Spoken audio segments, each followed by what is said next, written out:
When the right people come together at the right moment, when they care almost as much about winning as they do about each other, they can become the best of the best.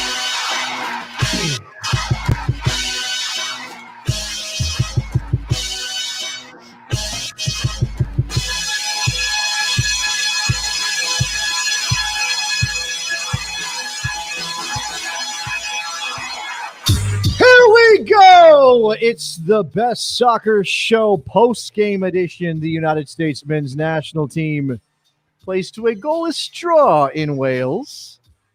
Jason Davis, Mr. Jared Dubois, the only gentleman on this program, and Nikki Soup and Sausage is hanging around here somewhere.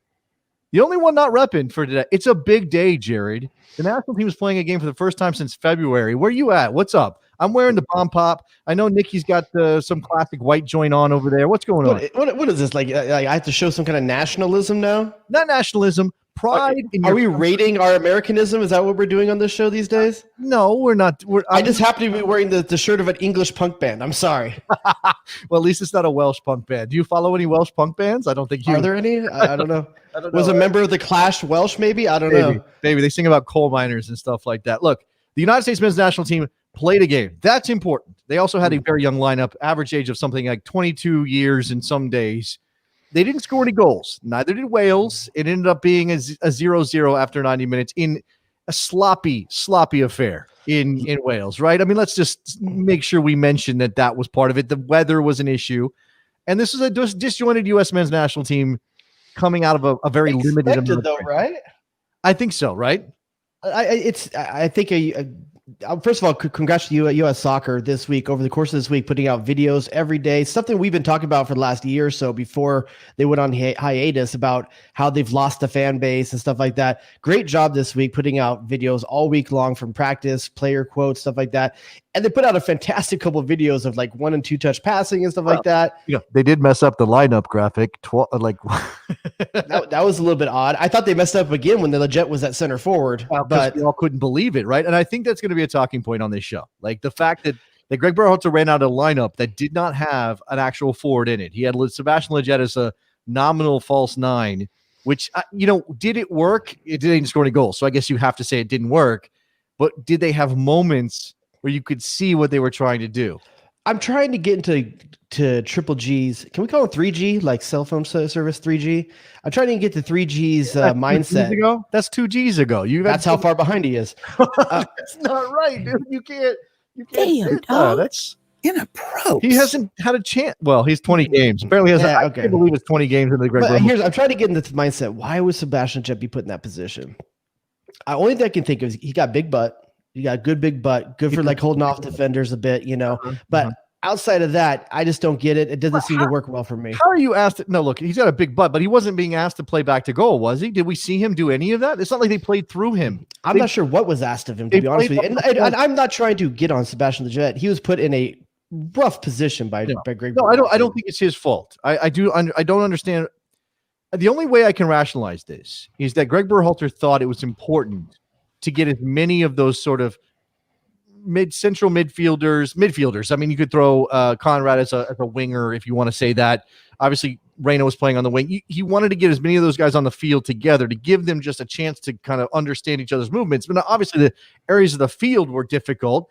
And if you don't have a center forward to play off of, well, what do you do? I mean, Sebastian Leggett, because kind of invisible for the first half hour, 45 minutes. Yeah. And mostly what you had was... I think Gio Reyna was for the first half hour as well. I think for most of this game, Gio Reyna was invisible. He had a couple of moments. Outside of when he was on the ground. They found space for him, and he had a chance to pick something out. And he had a couple of decent balls, but it really was rough. I will say that Serginho Dest pushing up into the half space in the flank and playing through him, I like that a lot. Now, obviously, if you have a decent team going the other way and they turn you over, you have a problem.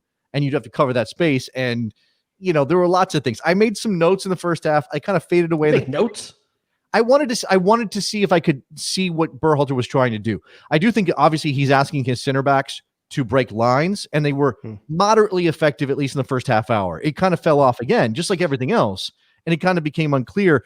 Look, lots and lots of let's get to the final third. Let's get to the penalty box. And then Okay, let's just what are we doing here? Who's gonna do something? Is somebody take a shot? Are we gonna how many 1-2 touches can we play within 6 yards of one another? But this is the problem when you put basically six center midfielders on the field. Yeah, what they want to do is 1-2 touch passing, which is great. Center of the field, and they want to be within 15 yards of each other, doing 1-2 touch passing. But the problem is, none of them are breaking lines going forward, and none of them are stretching the defense. And that's where you have this problem when you don't have that forward up there. There were a couple of times, and this is just one moment, and people can definitely get in on our phone line, 717-727-BEST. You can call us up and let us know. We got a couple of people waiting. I'm going to get to you, I promise.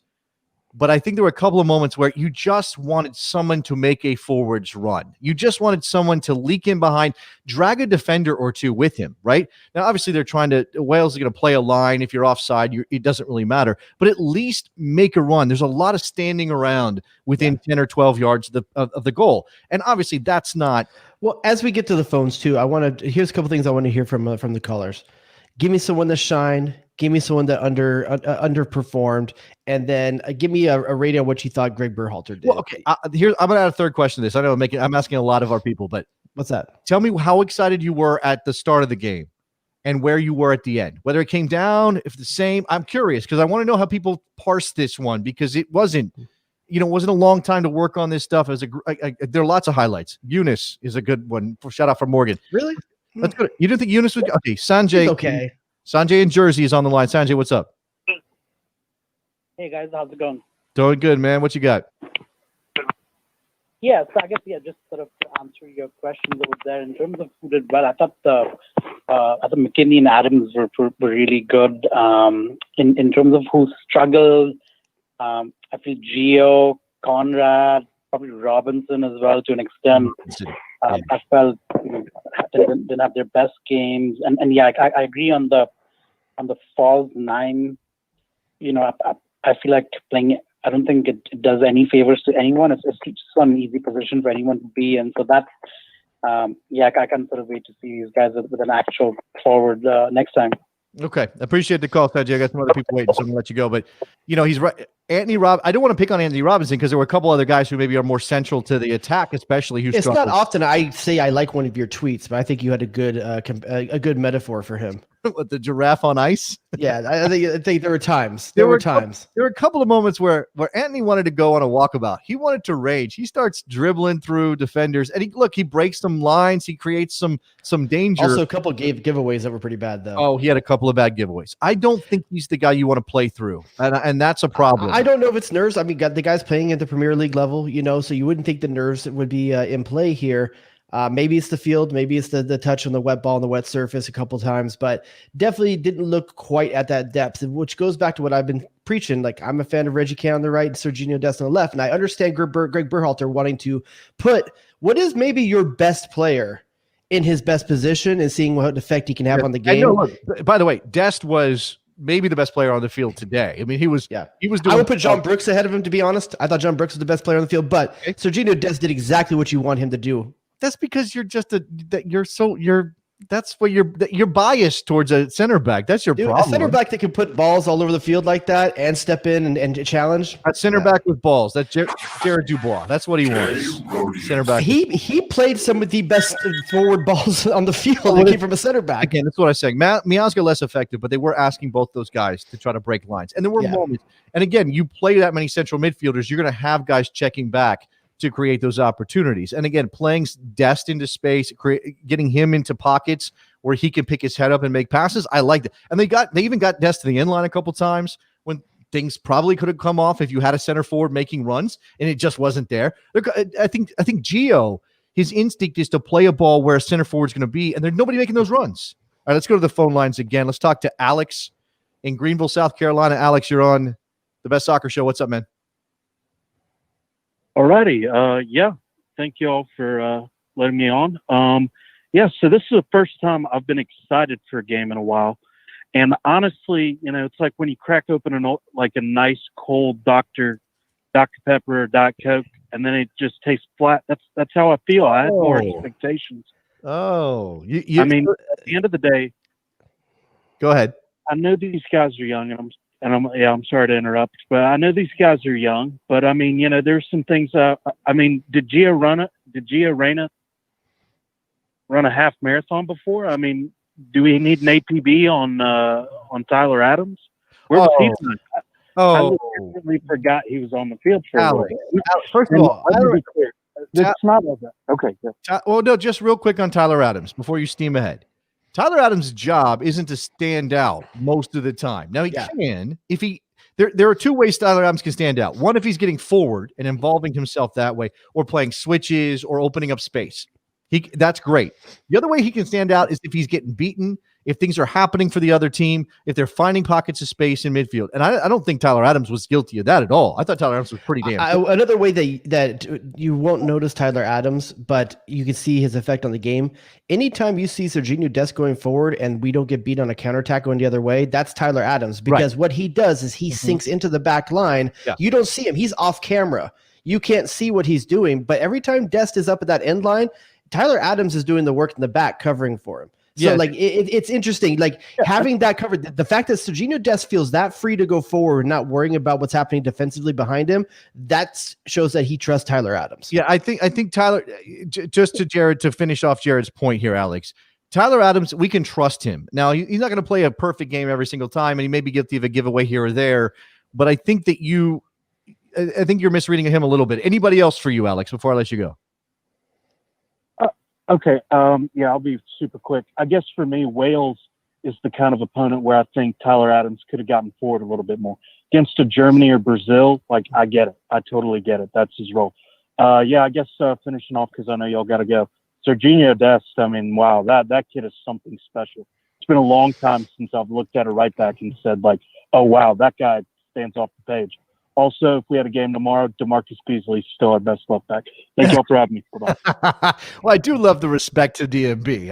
I'm here for that, but he's not.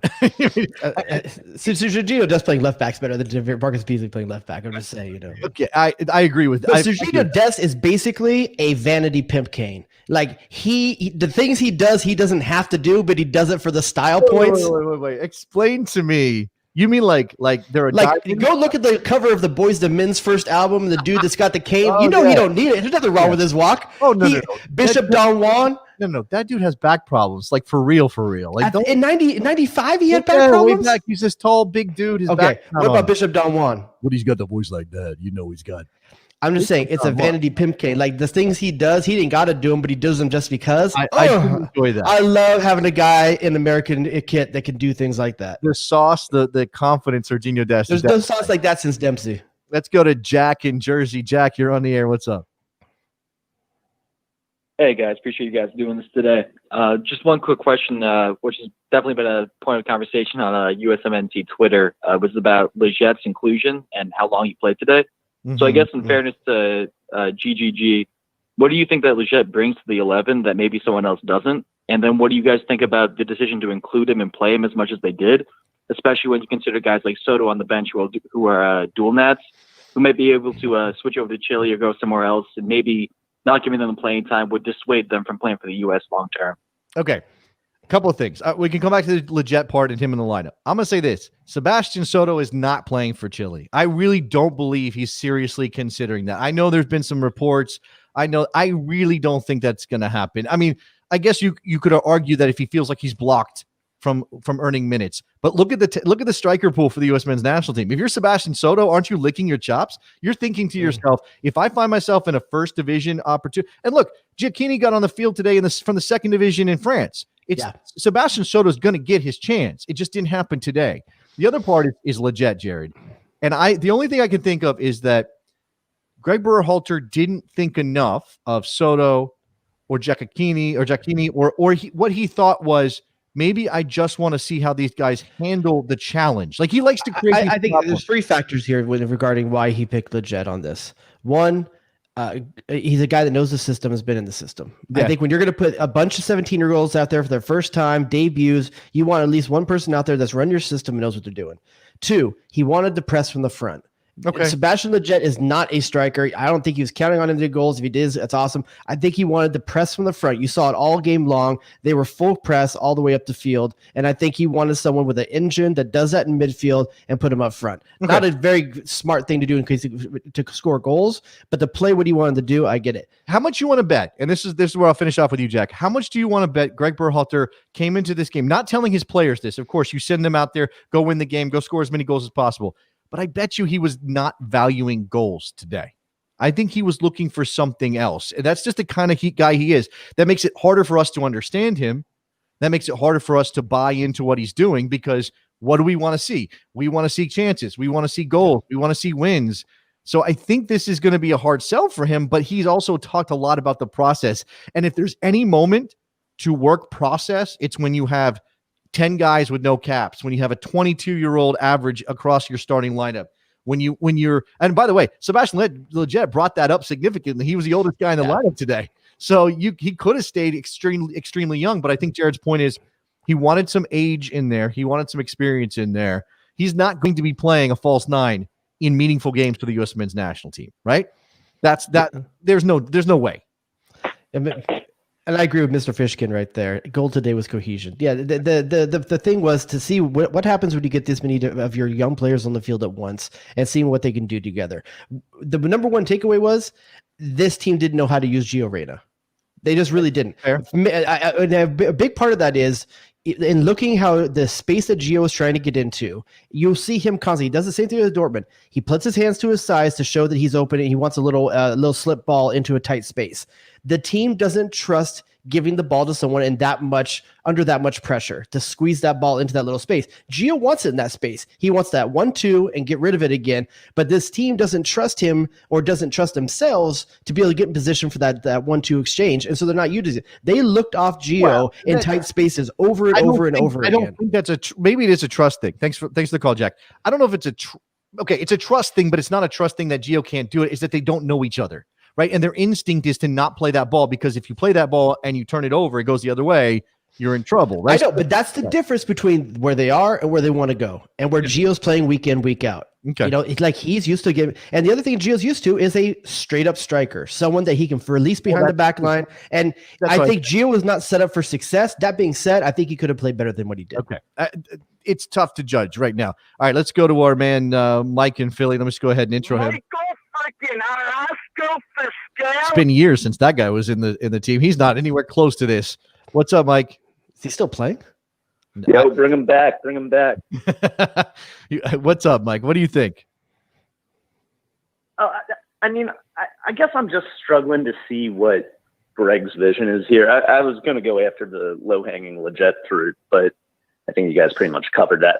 I guess essentially, should we be thinking about this as Lletget's just a placeholder? And Berhalter did this before, right? Like when he didn't have Adams available, just toss him sort of like placeholder guy for what he ultimately wants to do. Mm-hmm. Like, do you think if the first choice guy is in there, this looks a lot better? I'm still a little concerned about their just inability to break down a team that's like sitting back a bit more, particularly like if CONCACAF setting. I feel like that could come back to sting them if they can't break these teams down that are going to hit them on the counter. I understand that he's not the guy for the future, and you're not maybe looking to him for 2022 or 2026, definitely.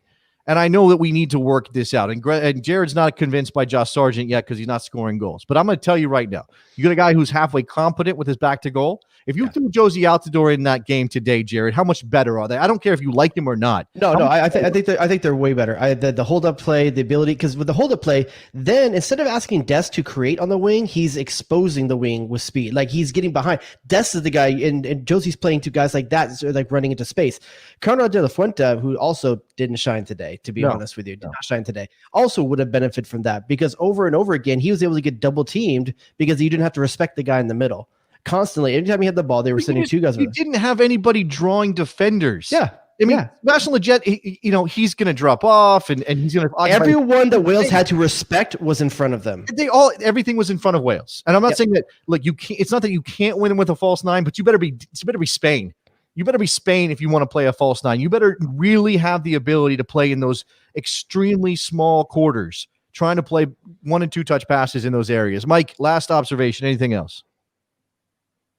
I mean, overall, it wasn't bad. You sort of are left wanting more, but I mean, there's not alarm bells going off at least, right? So, right. I mean, great to have them back, I guess. Again, it's all about those managed expectations. And I know we don't want to do that. As fans, we want them to win. We want them to score goals. And by the way, BD Smokey is saying that Josie's not the answer. I'm not saying Josie is the one for the future. I'm saying if Josie out there healthy right now was in that lineup, they are much more effective. Now, I want Giacchini to be that guy. I want Sargent to be that guy. I want, I don't know, maybe even Tim Weah to be that guy, although I'm still not sure what his best position is. So there's lots of things. All right. And I mean, there's some talk in the chat too about like, do not play any MLS players. They're horrible. Come on, you're telling me you wouldn't want Daryl DK, you wouldn't want DK in there. You wouldn't want AO in there.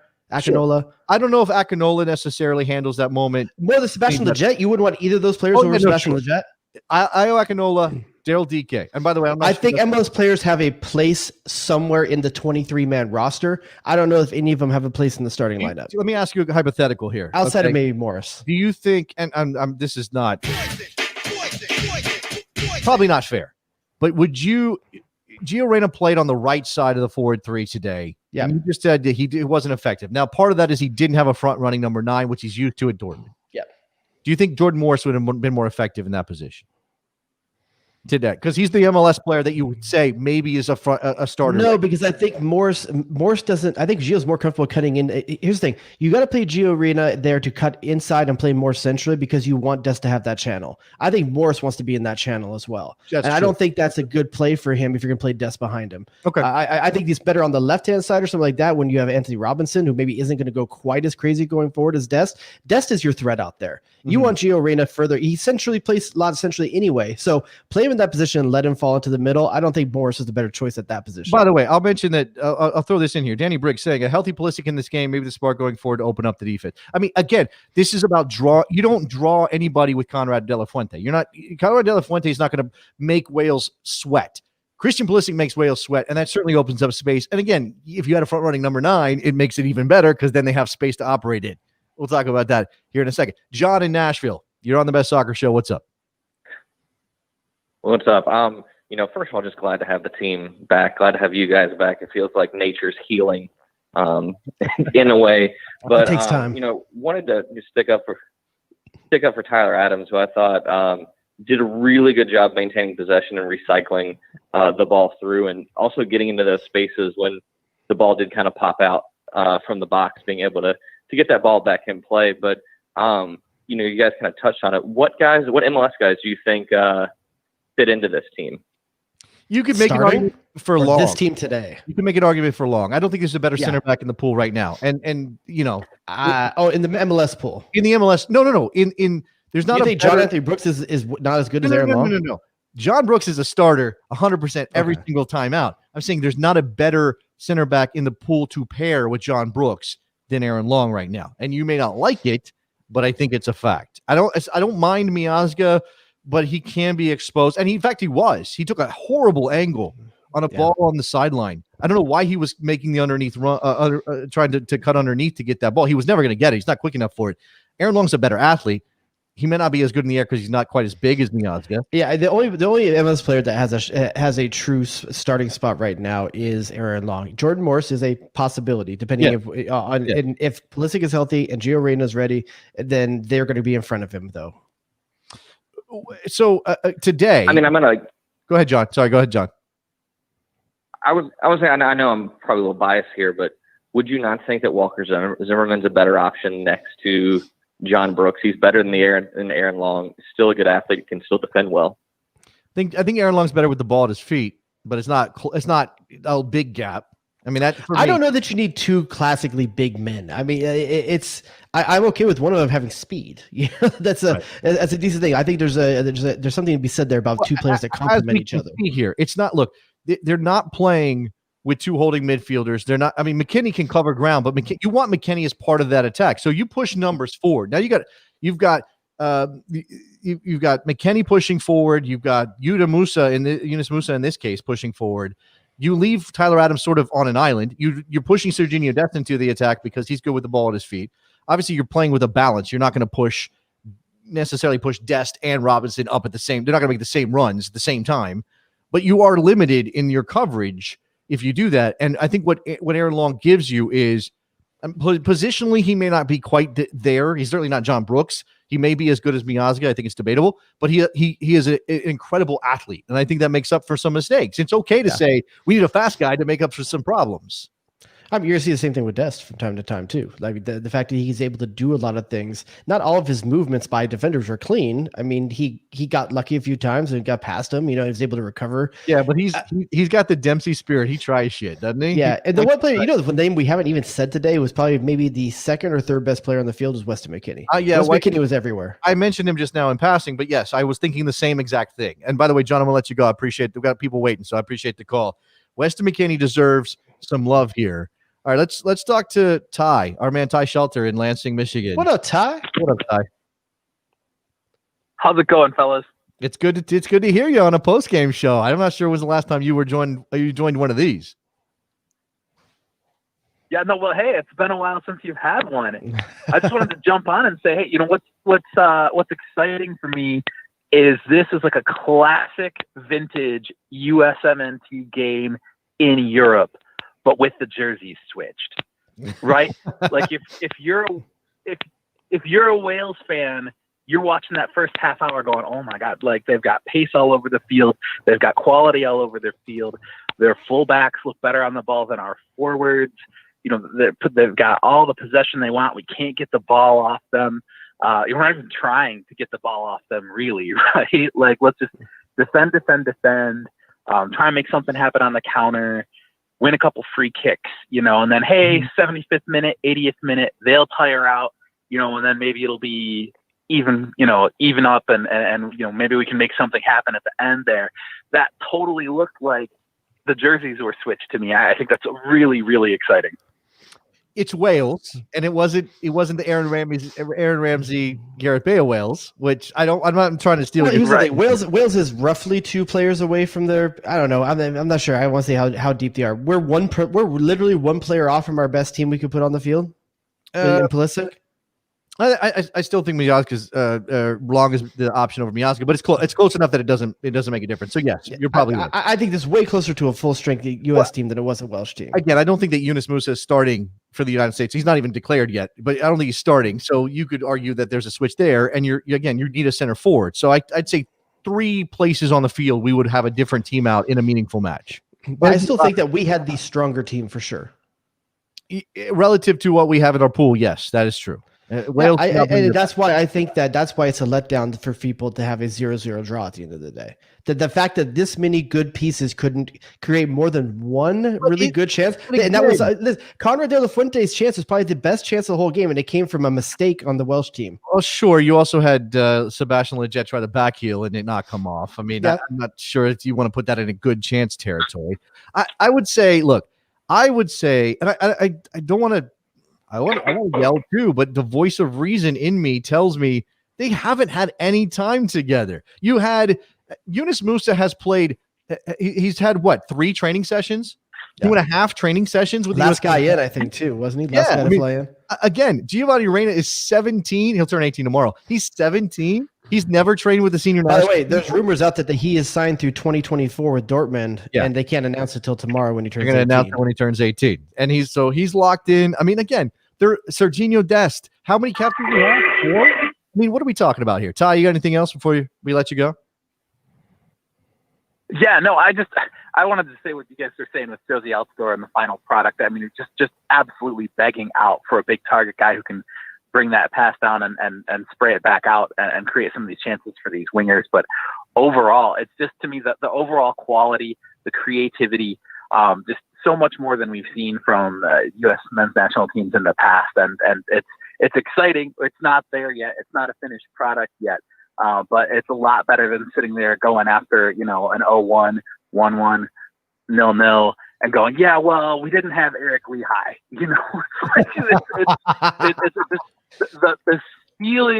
The ceiling is so much higher than it's been, and that's just great to see. Okay, appreciate the call. Well, look, I think it's okay to be positive, even considering the result. I understand that we also need to be critical in areas that deserve criticism. The center forward pool is a place we have a problem. And I actually don't, this is one thing. I don't think Greg Berhalter cares about this, and I probably don't want him to, Jared. But the guy could have done something. He could have at least not fed the narrative that we have a terrible center forward pool by putting on it's better to put a like unproven young guy in there and say like, I'm testing talent. Of course I have better options, but I'm testing talent today. I'm never gonna play. I'm gonna play a guy who's never played center forward. You don't know what he did at West Ham at 18. Okay, that's actually a decent point. All right, let's go to Brendan in Orange County, who's been patient and wants to talk strikers. Brendan, go ahead.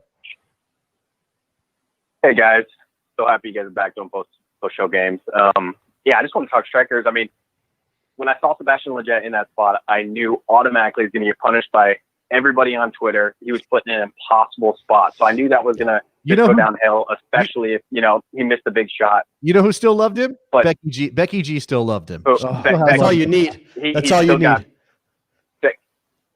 Becky G back in LA, lucky man. So, but ultimately, not only did he replace Josh Sargent on the roster, he replaced him in the starting lineup. I mean, that was his spot ultimately. So, Sargent was supposed to be there, but also with Nafi and Soto, this is 2 games. Triple G is looking at this as 2 games, and I ultimately think Soto gets to start next week, on Monday. So, it's just one of those things where I think it's an overreaction. But if USMNT Twitter is only looking at one negative for me, the future's bright. That was an excellent game from my standpoint. All right, Brendan in Orange County with some positive thoughts there, Jared. I mean, I don't know what's going to happen against Panama. It is Panama. You could argue like you're going to get a sense of the CONCACAF kind of like they're going to kick you. They're going to make it. They're going to put 10 men behind the ball. I think you're going to see Tyler Adams, Weston McKennie shine in that game. Yeah, maybe. By the way, it's been pointed out. Here's Don Fredo 9 says Wales' best chances came off of bad turnovers by McKennie, Adams, and Brooks.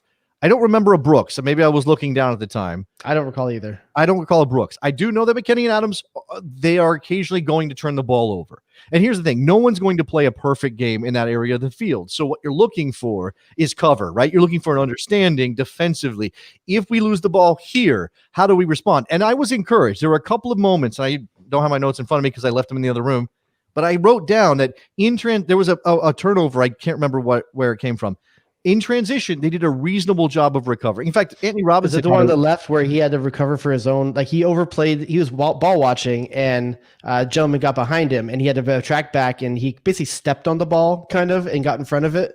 Something like that. It was recovery from a bad position on his own, but it was a recovery. You're right in that. I mean, again, you want help, and those things are going to happen. You don't want to see those mistakes too often, but they're going to happen. Let's go to Guillermo in the Bay Area who wants to talk about Weston McKennie. I think there's a bit of a mixed opinion on Weston McKennie. Guillermo, what's up, man? Hey, nice to see you on the YouTube again, man. I lost you when you went premium, so it's been years. So it's nice to be on the air with you. Look, McKennie, remind me if he always had that dribbling, stepping on the ball, trying to turn on a dime in the box. Did he always do that, or is that something new now that he's next to Ronaldo? I think he's putting the onus on himself in a very young team that was struggling to create, to try and overcreate as one of the leaders on the team. I think they were all guilty of trying a little too much, especially to 8 yards from goal. Like I just feel like everybody. And look, again, Wales put how many? I looked up. There's 4 Americans trying to make something happen 12 yards from goal, and there's 6 Welsh players within a box of about 10 yards. Like that's hard right now. Yes, use the space, go wide, find somebody. And there were a couple of moments where I'm like, no, that's not the pass. They're going to hopefully figure that out. We kind of have to give them a chance, Guillermo. But I thought he did well. I think he was trying to fill that space that Pulisic left by not being there with the creativity. Somebody that the defense would have to keep an eye on, even off the ball, where he can just take it, make a move, and be in a really position to score. And that's what Pulisic brings. I felt that he tried to bring some of that play in, and I didn't really know he had it in him. I mean, I'm trying to clap for the guy. Well, did you watch him in Juventus 2 weeks ago when they played him in a more advanced role? I think he did a little bit of that and probably got a little bit. And that's why he's probably feeling good off that performance. He looked good in a more creative attacking position for Juventus. So Once again, he's got Adams for cover behind him. If he sees the opportunity, let's not forget those times you saw the step overs and the attempted 360, he was at the end line in the corner. Like that's not where he normally finds himself. Yeah. And so not normally where he's asked to create from. So I think he was just trying to make something from nothing. The better option is probably just to pass the ball backwards and retain possession and find a better opportunity elsewhere. I think that this team has a lot, like you guys said, a high ceiling. The game against Panama will be a test because it is CONCACAF. And Panama was in the World Cup, right? The U.S. wasn't. So that's a game they have to win. They have to look good. Thank you so much for the time, guys. Keep on with the best soccer show. Appreciate it. And don't forget, too, USMNT, he's only human. He's watching Dest over there doing all this stuff. You know, like, you got to keep up with the Joneses. And like, I'm in a Champions League team. I can do some of this stuff, too. Maybe I can't, but I'm going to try. I got a bag. I got this bag. I can pull some stuff out of this bag. I got Ronaldo's number in my phone. I mean, technically speaking, McKennie's Italian bag should be nicer than Dest's Spanish bag. Don't you think fashion wise, like it's a better bag, right? Yeah. I mean, there's so many designers to choose from. All right. Keep them coming. 717-727-BEST-2378. If you want to jump in here with your thoughts, let's go to Buffalo Mike. That's what it says. He wants to talk about finishing. What's up, Buffalo Mike? Hey, what's up, guys?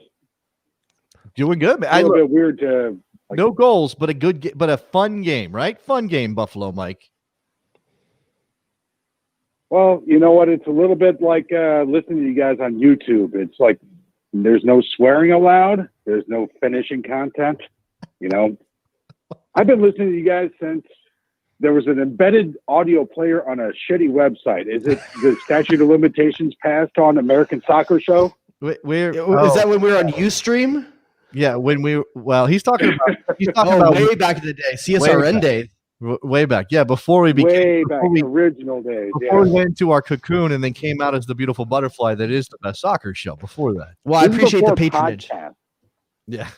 So give me I haven't given you guys any money, so it's all good. All right, Mike. We won't hold it against you. Give me some observations about this game, about this team. It was just toothless, you know.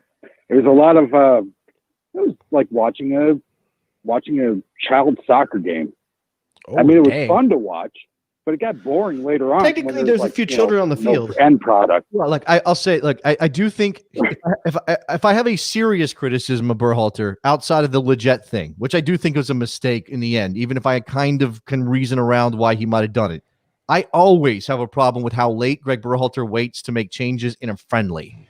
To me, you shouldn't be waiting till 68, 70, 73, 75 minutes to make a change.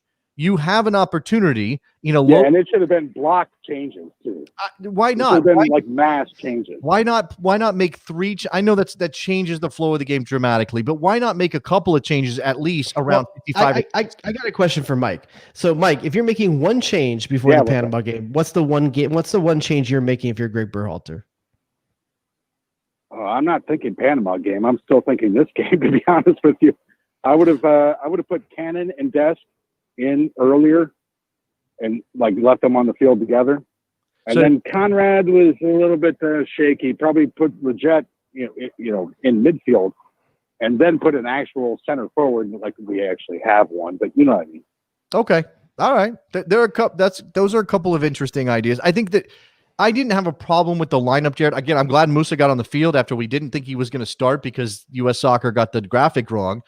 I know you're not super high. Actually, you know what? Let's stop because we do have a couple calls, including your brother apparently wants to get in here. Oh God! But give me your thoughts on Yunus Musa. What was your overall take? I was surprised to see him play in midfield instead of up top. I thought he'd be playing up top if he was going to play. I thought they asked him to do a lot more ball winning and pivot play than I kind of expected, but I don't think he was poor. I just think at times he didn't do the simple thing. Yeah. I think sometimes he overcomplicated some of the movements. There's no platform behind him, right? I mean, you're like you said, making turns, pivot play, that kind of thing. He has to check back to the ball to give Adams and to give those fullbacks or those center backs options, right? Maybe it's not the best. I did see him go on a couple of runs and like, oh, okay, I see it. I see the spark. I see what he can do. I think otherwise, physically, he handled it despite being 17 for the most part, right? Yeah, I don't think he looked out of depth, unlike Conrad. I think he looked out of depth. But I do think that he looked at times rushed, and I just thought he overcomplicated some things. I think he felt a lot of pressure to do something magical, and I don't think he had to. I think he could have played a lot more simply at times. There were a couple of moments. We had a couple of decent shots from about 20. I think McKennie took one at one point when nothing was happening. Attacking. Giannis took a good one towards the end. Yeah, Giannis took one. I kind of feel like maybe they should have, and maybe Berhalter didn't want them to. Maybe he didn't want to take. I think Giannis was shot in the arm though at that point in the game. When he came in, I felt like there was more pace, and I think it livened back up when he came in on the left side. His hair is just too good, right? I mean, I love it. It's crazy. All right, let's go to Doug before we get to the other roadies. Let's go to Doug in New York. Doug, what's up? Hey guys, I thought the first half looked the way the team played offensively was really exciting, and for the first time in a while, I felt actually excited watching this team play. You know, had we had Pulisic, I think there would have been a goal that we got in the first half. But just the way guys are finding each other and the passing game, I thought was the best it's been since like 2014, is what it felt like to me. To me, it was pretty good in the middle three quarters of the field, right? And I'm not saying defensively they played poorly, but there were a couple of moments. Right. Stefan did have his normal gaffe at one point and nearly gave up a chance. But the final pass, everything inside the box, everything, that's where everything was. I think that's also where you see not having a striker that knows the right run to make and the right timing of the runs. I think that you saw a few examples of that where Sebastian Lletget, bless his heart, didn't know where to be. And also, that's the part of the game that's going to be hardest for a team that just came together, right? Those compressed areas, lots of bodies, the Welsh are behind the ball. You're trying to break them down. It's always going to be hard, right, Doug? Absolutely. The game was screaming for Josie Altidore or Bobby Wood or someone like that who can take the ball and distribute it from the top of the key. Like that sort of thing was missing from the offense, and desperately, we absolutely needed that. Yeah, there's an occupying space, occupying defenders, being an available wall pass, being a guy who can bring players in. I mean, Josie can put his foot on the ball. Appreciate the call, Doug. I'm gonna let you go. Josie can put his foot on the ball with his back, with a defender on his back, and pick somebody out, making a run. Yeah, but it is a problem that we're still talking about Josie at this point. No, I understand that. But what I'm saying is you can see the pieces there. Yes, we need that individual to come through. And maybe it's Sargent, maybe it's Soto. I don't think it's Aaron Johansson as much as you would love to see him in this team, Jared, because he's scoring goals. By the way, it's not Bobby Wood, because Bobby Wood can't see the field right now. If you're gonna give no shit, if only Cincinnati had bought him. If only Cincinnati had brought him in. Apparently, he didn't want to come to Cincinnati. Yeah, I mean, I understand that. All right, let's go to this. Says Steven in San Francisco, who's the Rodius' brother. What's up? What's up? I've already got the text messages today. I know what this is going to be. All right, what is it, Steven? What do you got to say? Oh, he knows what it is. I mean, I'm deeply in the anti-MLS bag, so Jared knows that legit was a problem. You guys have covered that already very well. He had no point in being there. But like anybody who watched that game and didn't realize that USMNT was clearly the best player on that field, I don't know what you're watching. Midfield looked great. That was a beautiful duo. I like what they're doing. Adams, fantastic. This Miazga, all these MLS defender guys, what are y'all talking about? That's Chris Richards' job. It's just his in waiting. The rest of this, like, I don't care about any of these MLS guys. That's Chris Richards' job. To explain my brother's mentality, you got to understand, no one loves the young hotness. You think I love the young hotness? My brother loves the young hotness. I love the young hotness. So you would rather see Chris? You want to see Chris Richards? Maybe he'll get a chance against Panama. I want to see him too. I mean, again, he hasn't broken through. Okay, I think it's more of 100%. I think it's more of an overall with the what's Berhalter doing here. You know, like, what are we doing? What is the point of putting old ass MLS, not the right fit, legit out on top when it's a friendly on a loose pitch? Let's just put the kids out there. Let's take an opportunity. Understand the whole, like, oh yeah, it's experience. Let's bring them in to like really gel it together. Man, get out of here with that noise. Let's just put the kids out there. Let's blood them in. Let's see what's up, and let's just go with it. Okay, I do think it's weird. I mean, also Erling Haaland ain't walking through that door, so Reyna is gonna need someone to make some runs. You know, it is weird, Jared, to kind of go, almost to the end, almost to the edge, kind of like you're holding back. Maybe you're the edge. You know what I'm saying? You're getting to the edge, and then you're like, you know what? I'm not going all the way. Sebastian Lletget at false 9. It's a hell of a turn. Instead of like, Sebastian Soto's sitting right there, with his marvelous hair and his talent. I'm sure there's reporters asking him right now in the presser about that decision. I'd be interested to see what he says in the end and why that decision was made. Yeah, and again, I'm sure he has some. I'm going to say convoluted, and that's going to sound like shade, and it kind of is. But I'm sure he has some reason. I really wanted to challenge these guys. I wanted to give them a problem to solve, and I wanted to see how they figured out whether they could create opportunities without a false or without an out and out center forward or whatever it is. Maybe that's what it is. Maybe this is like a test. Maybe he was testing them. It basically Sebastian Lletget's a logic puzzle they all have to solve. That's right. Yeah, he's like those things when you go to Cracker Barrel and you have the little pins and you have to jump them. That's Sebastian Lletget. Right? Well, I got news for him. They didn't solve it. They did not, and that's why you're upset, Steven, because you think they might have been able to figure out a way if they had just the right, like somebody who had the talent level, even or the skill set, even if he's not quite. Look, man. Right. I don't want a soccer game to be a highlights magazine. You know what I'm saying? Let's just put the kids in the right positions, let them play what they're supposed to be playing, and then assess from there. Otherwise, we're playing apples and auto parts, and what kind of assessment are we making? Like the classic, what are we doing? Like, it's the same thing all over again, but just writ small here. What are we doing? And for much lower stakes, where this is the opportunity to make a change and check something out. Like if you were going to do the legit, like let's be experienced and like put some grit and grind gel in there. Like I could understand doing that in the Panama game because they're part of CONCACAF and whatever. We want to save a little face. Who cares if you lose 1-0 away to Wales on a sloppy pitch with the learner's permit 11? Like who cares? Let's see it. You know what? The passion is there. I can see. I can hear the similarities in thought process. Never met Steven myself, but I can hear it there. All right, you got anything else you want to throw in here? Any shots at Jared you want to take before I let you go? What the hell? I don't know. I mean, the monochromatic Zoom layout here is just garbage. Shouts to the overly done start action, but Jared, I'm a designer. I'll send my boy a pull-up backdrop. We'll do something. We'll hook him up with some graphics. We'll get him squared away, guys. Stencils, or at least all right, y'all. Stand-up situation. Steven, thank you very much for the call. There goes. My graphic designer brother, who's not colorblind. Okay, I'm working with limitations here. You do look like you are colorblind, sitting there in that monochromatic. This is how my closet looked until I met my wife. All right, let's bring in Nicky Soup and Sausage, who hasn't had a chance to chime in. He's been working the phone lines for us.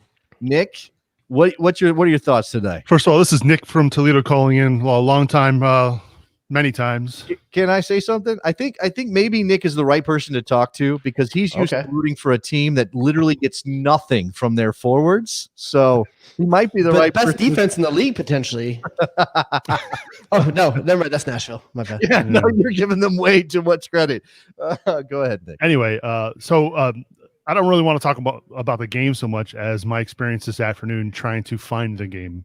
About 3:00, I had to go pick up my daughter from school, and I thought I'd turn on my radio, and I thought for sure I'd be able to hear the game on Sirius. Oh, but do you think they live in Europe?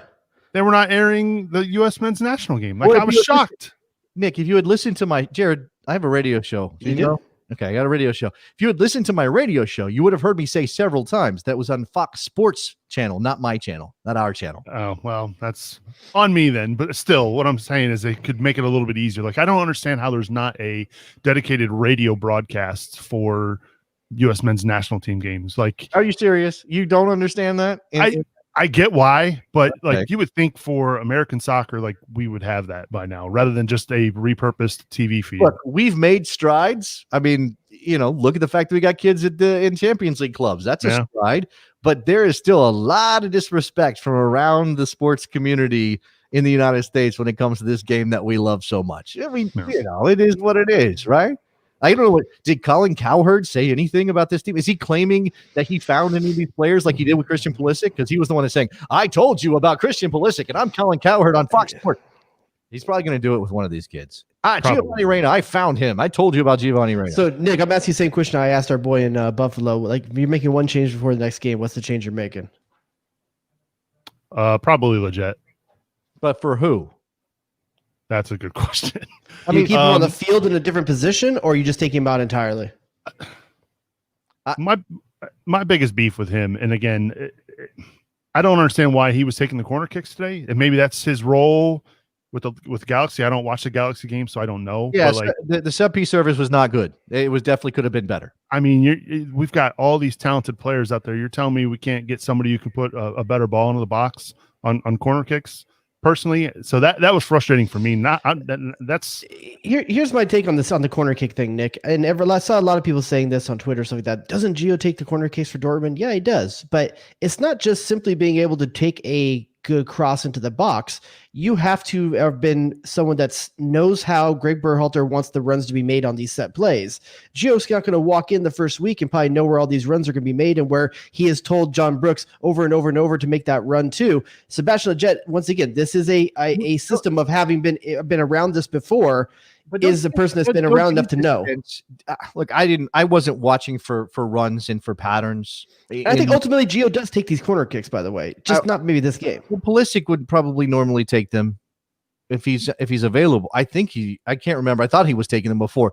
What I was going to say is I wasn't looking for patterns. I wasn't watching the set piece routines, and maybe they did have some. Don't you get the sense though that they are not focusing a lot on set piece routines in a Greg Berhalter training session? Sure. And I'm not saying they shouldn't. They should probably do more of that. But also, the bulk of the game is played with the ball on the field, not on a corner mark. So why not focus on that and then leave that part later? And again, I think if that's part of our evolution as fans, we have to watch for what is the important thing versus what we're used to. We're used to, oh, they're good on set pieces and they're good on counterattacks. Well, we need to add other stuff. By the way, no opportunity to counter today. Did you see one? I don't think there was one, right? I mean, there's opportunities to counter, but we couldn't get behind the back four. We just could not get behind the back four except for Dest on the end line. They kind of countered on that play where Conrad skied the shot, like they were countering, and then they lost the ball on the counter, and then on the counter press, I'll tell you, they almost scored from it. My favorite pattern of play from today, and this speaks to the problem at center forward, was I believe it was Brooks, one of the center backs, made a pass to Tyler. I think it was to Tyler, who found McKennie. McKennie in the middle of the field. Dest makes a run.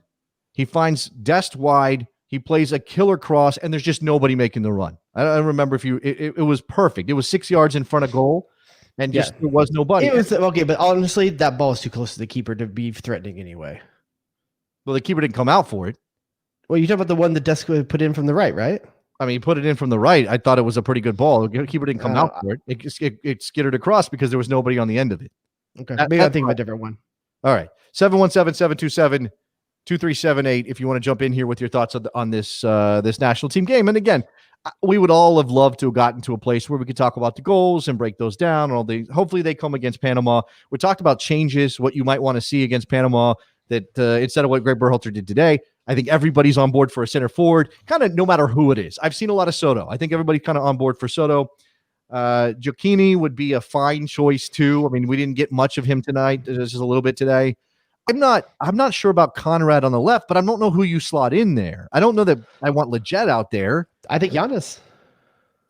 Yeah, you could play Giannis there for sure. I don't think Conrad did anything to separate himself from Giannis. I think Giannis did more the shorter amount of minutes than Conrad had for the bulk of the game. No matter what your brother thinks, do you think they might have been more effective in parts if Lletget is playing where Musa is, and maybe you find another spot for Musa in that forward line where he can definitely play wide? Yeah, or you put Musa at the Gio spot and put Gio where a lot of people wanted him to play, which is more in the midfield where he could dictate but I'm just movement. Thinking, okay, yeah, he could certainly do that, right?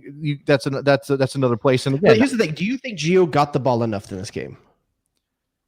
Or did he get the ball enough and didn't do enough with it? Which of the two is it? I mean, I think that he had a couple of moments on the ball. I also think he struggled a bit with the pace of the game. I don't know. It seemed like he was. I mean, he found himself with opportunities towards the end of the match, especially, but just didn't take them. I mean, I would like to see what he could do if he got more of the ball. He's got McKennie and is he lined up in a place?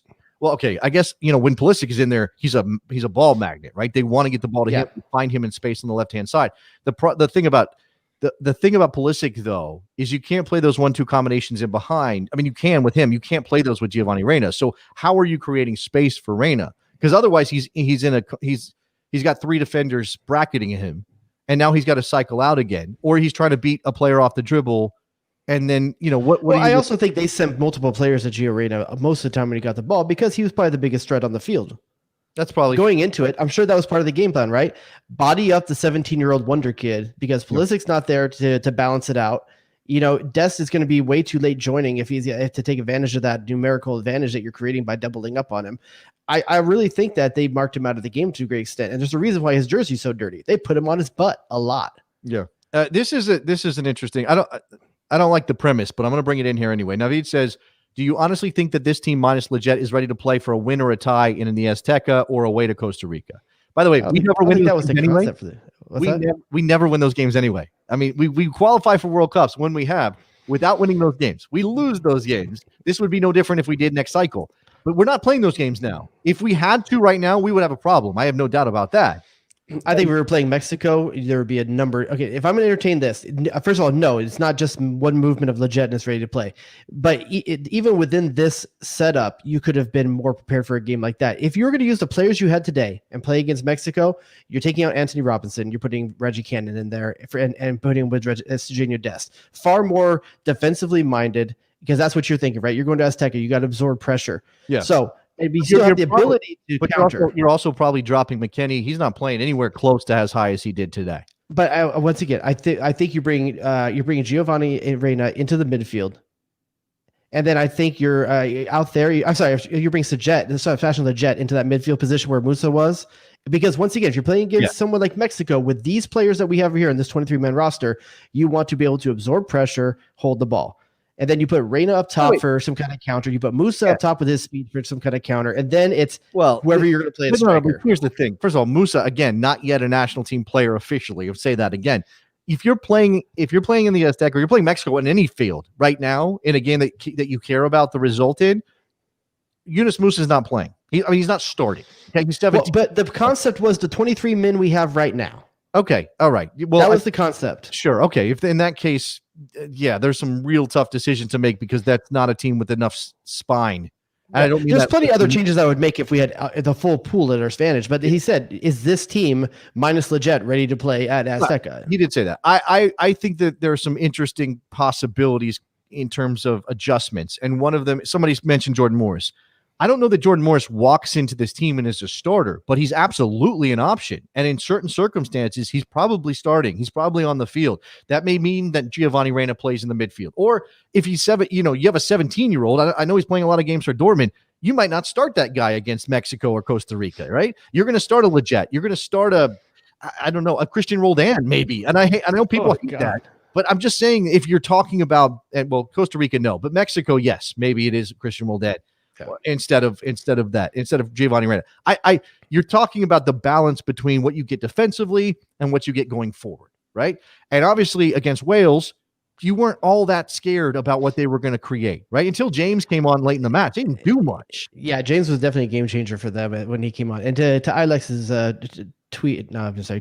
message in the chat here, there needs to be more cohesion with the passing. That's just time. That's just time. That's okay. getting to know expected to see that in this game. And understanding the runs and how people move. You can say, well, you make this run and you make this one, and you can drill it 3 times, but it takes a lot more time of getting to know each other. We got a couple calls here. We're going to close off. We're going to shut down the show somewhere around the hour mark, so we're getting very close. But Frank in the OC, our boy Frank is on the line. What's up? Hey, what's up, guys? Hey, listen, all in all, I mean, this game was kind of it was what I expected. No goals, but a good performance. Not sure if it was worth canceling lunch plans with my lady, but I mean, for what it was all right. Wait, so Frank, you have canceled plans with your lady to listen to our show before, but this game wasn't up to the level? No, he said he did cancel his lunch plans with his lady to watch. I don't be wishing he hadn't, he's saying. Oh, well, yeah. You still got it. Now you got to make it up to her. No, Frank, would you had a better shot of finishing than this U.S. national team did today if you had gone to that lunch? Right. So you didn't. That game had no scoring in it. Do you foresee scoring in your life in the near future, Frank? if by the end of the day, no, I don't. So you're looking for a good center striker option too, huh? he needs, yeah, he needs something like that. I saw Adam Bells from the Scuff podcast say on Twitter, unfortunately, I don't have a better word for this. I wish I had something less sexual, but we need more penetration. And I was like, oh, the word you're looking for is thrust. You want more thrust out of this team. Yeah. Yes, That's always. Yeah. Frank, you got anything else, man? Yeah, just one thing. I have an opinion about the players using their first name for the back of their jerseys. Oh, now, traditionally, as far as I know, Brazilians are like the only ones to like get away with it. So I'm okay with Johnny Cardoso doing that. I don't know about Conrad.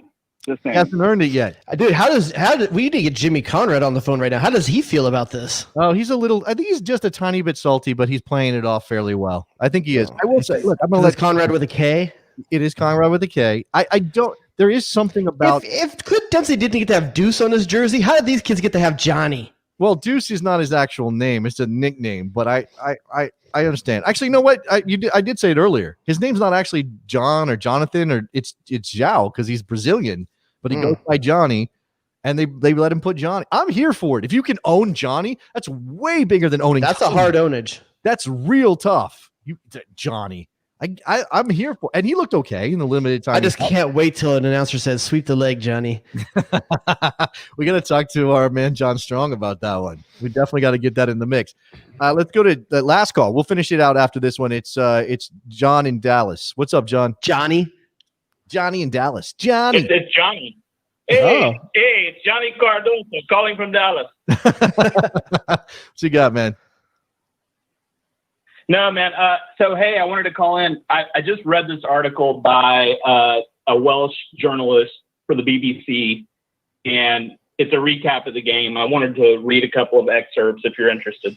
Yeah, give me the temperature across the pond. Yeah, so this is interesting. So, couple of excerpts here. He says, well, Wales were outplayed in midfield by an exuberant United States, with Juventus' Weston-McKennie lifting the tempo with a dynamic display in the middle. He said, this is an exciting time for the United States as they usher in a new generation of bright young talent. The average age of this squad was only 21.71 years, with 10 uncapped players in the group of 24. Even without Chelsea attacking midfielder Christian Pulisic, this was a squad rich with promise, featuring the likes of Barcelona right back Serginho Dest and Borussia Dortmund 17-year-old forward Gio Reyna. For all their attacking potential, however, the U.S. lacks sparkle in the final third. We all agree with that. Sparkle. Legit, you know, right?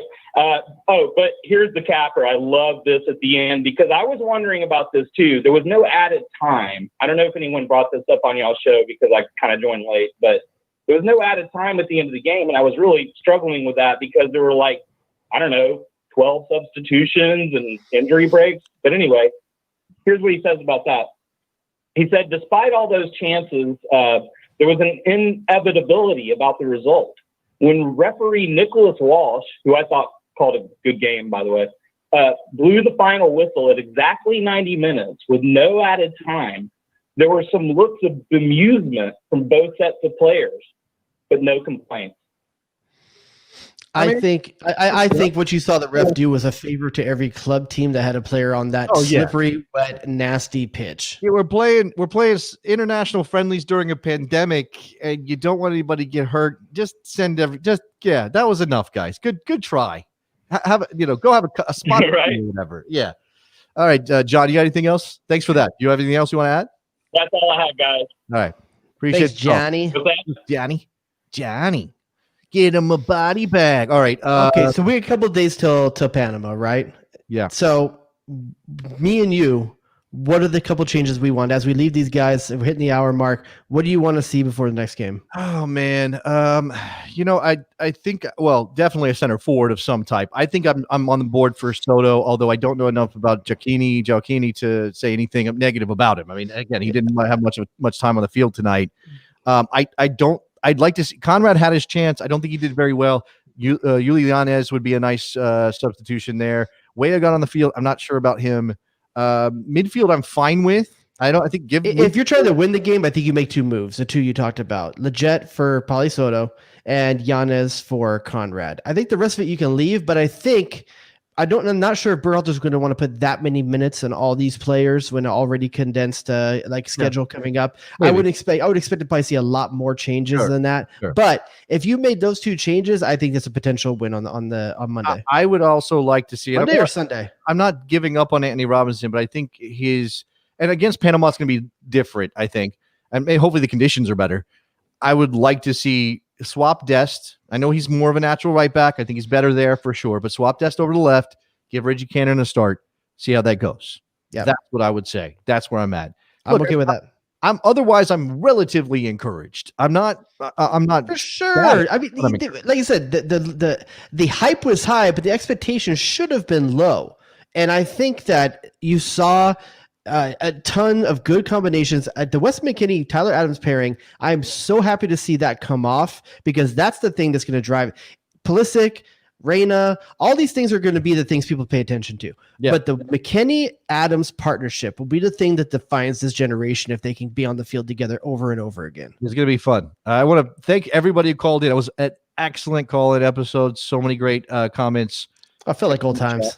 It did. It felt like old times. They were going to keep doing it again. The next time the United States men's, well, not on Monday. We're not doing one on Monday, but we will come back soon. As we'll have a regular show for you guys Sunday night. If this is your first time seeing or you haven't watched in a long time, every Sunday night we have a live show, and then Jason releases one not on YouTube every week in the middle of the week from the stands. Subscribe to the podcast so you get the podcast version of everything. And if you want to participate in the live show, 9 p.m. Eastern time, 6 p.m. Pacific on Sunday nights, right here on the YouTube channel. YouTube, and we got the URL set up, so it's the best soccer show on YouTube. You shouldn't have much trouble to find it.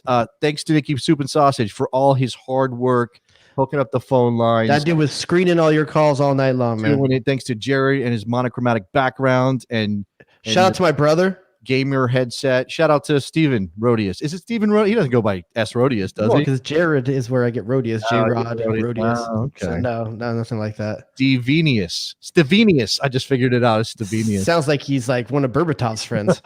He probably is. All right, that's it. We're out of here, guys. We'll talk to you soon. Bye. The horror show. What are we doing?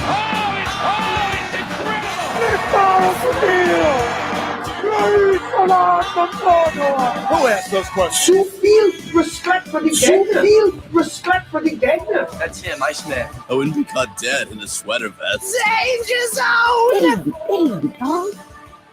Damn, dog. That's in a boat. You got to coordinate. Eddie, what have you done for me lately? Get to the chopper! Get to the chopper!